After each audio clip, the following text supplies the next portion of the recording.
the public in the US has been focusing too much on this, the ones in which their spacecraft crashed on Earth. So they'd be reverse engineering from the ones whose spacecraft crashed, me indicating that their technologies are not that so far advanced compared to the ones written in this book, in which their spacecraft did not and will never crash on Earth.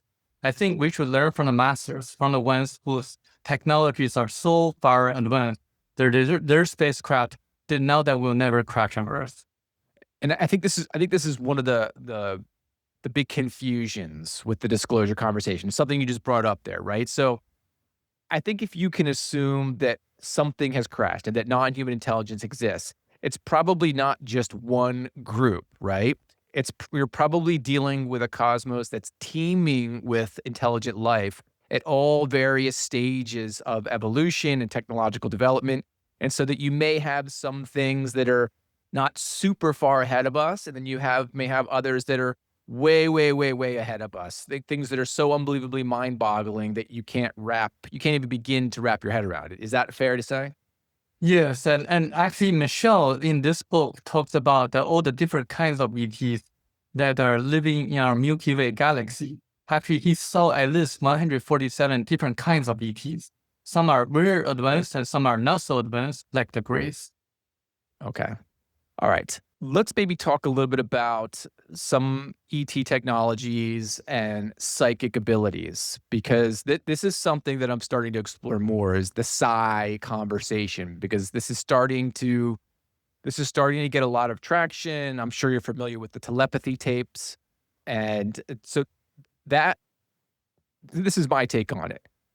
If psi abilities are real and they can be kind of worked out like a muscle and they can be increased in human beings, where does that go? If this starts to become a popular thing and people start practicing this, where does this go? Can you talk about psi abilities and technology, and where do you think that's all going?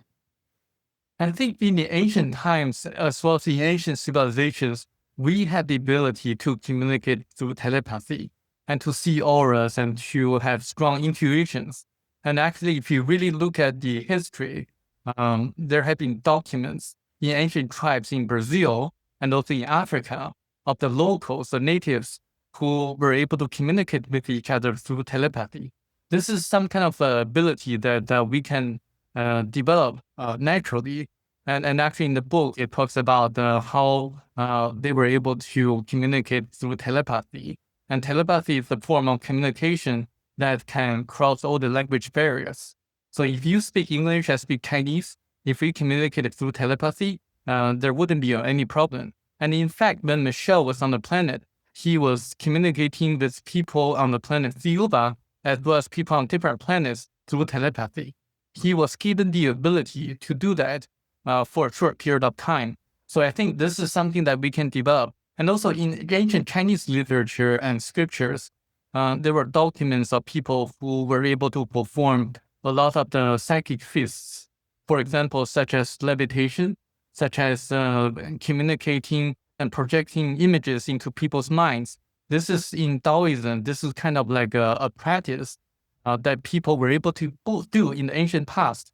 But as we focus more on the materialistic aspect of our lives, we tend to turn our attention to the other side of our brain, or left brain, instead of the right brain. So I think if we focus more on the spiritual development, if we meditate long enough, we are able to develop psychic abilities naturally. Okay. And so, yeah, so I mean, this is obviously a fascinating conversation. And I think this probably goes hand in hand with the way human beings are living at the moment. Like, we have a highly materialistic global society. And I would imagine that that sort of flow of the river doesn't lend itself towards the need for these type of abilities. Whereas in the ancient past, if you don't have all of this high technology and distractions and noise, you probably have to rely more on these sort of latent abilities that are in human beings to survive. And if that's no longer needed, then those abilities start to go dormant.